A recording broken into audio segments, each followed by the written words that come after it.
Bwana, mambo vipi mtazamaji wa Manyuzi TV? Zile story zote zinazohusu masuala ya kiburudani zote utazipata katika channel yako bora kabisa, hii inayokudondoshea hizi story kila wakati.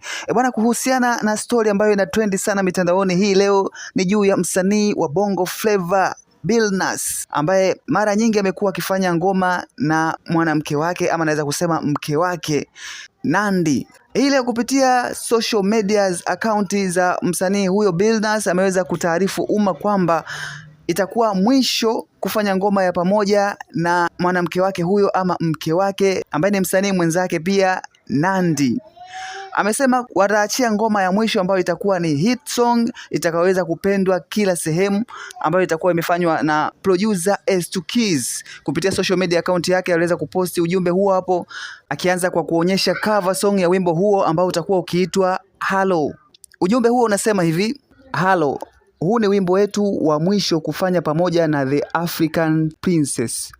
Kwa pamoja tumefanya Bugana, Do Me, Bye na Totolimi, pamoja na mapokezi mazuri ya nyimbo zote hizo, lakini hakuna wimbo bora tuliowahi kufanya pamoja kufikia viwango vya Hello.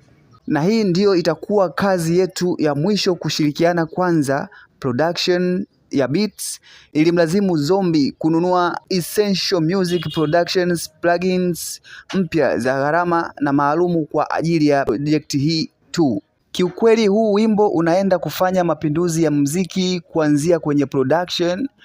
Tunaenda kutoa somo la muziki mzuri. 26 mwezi wa 6 mwaka 2026. Kumbuka 6 ziko 3.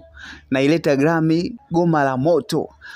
Bwana, akiendelea kuupamba wimbo huo ambao utakuwa ni wa mwisho katika kufanya ngoma ya pamoja kati yake Billnass na Nandy, ambaye wote hawa wamekuwa wakifanya ngoma hizi kwa pamoja kwa muda sasa, kutokana na ukaribu wao ukiwa ni wanandoa. Kuanzia sasa tutakuwa tukiona kila mmoja akifanya solo, yani ngoma za peke yake. Kama Billnass atakuwa akifanya ngoma, basi atakuwa akifanya peke yake, na official Nandy atakuwa akifanya peke yake, kutokana na ukaribu wao huu katika kufanya ngoma. Utakuwa ni wa mwisho katika ngoma hii ambayo wataiachia inayotambulika kwa jina la Hello. Sababu kubwa ni nini hatujafahamishwa bado, kutokana na kila mmoja hajakutana na waandishi wa habari kufahamu haswa sababu imekuwa ni nini kwa wawili hao kuto kuendelea kufanya ngoma za pamoja, ikiwa wao bado ni wanamuziki licha ya kuwa wapo katika mahusiano.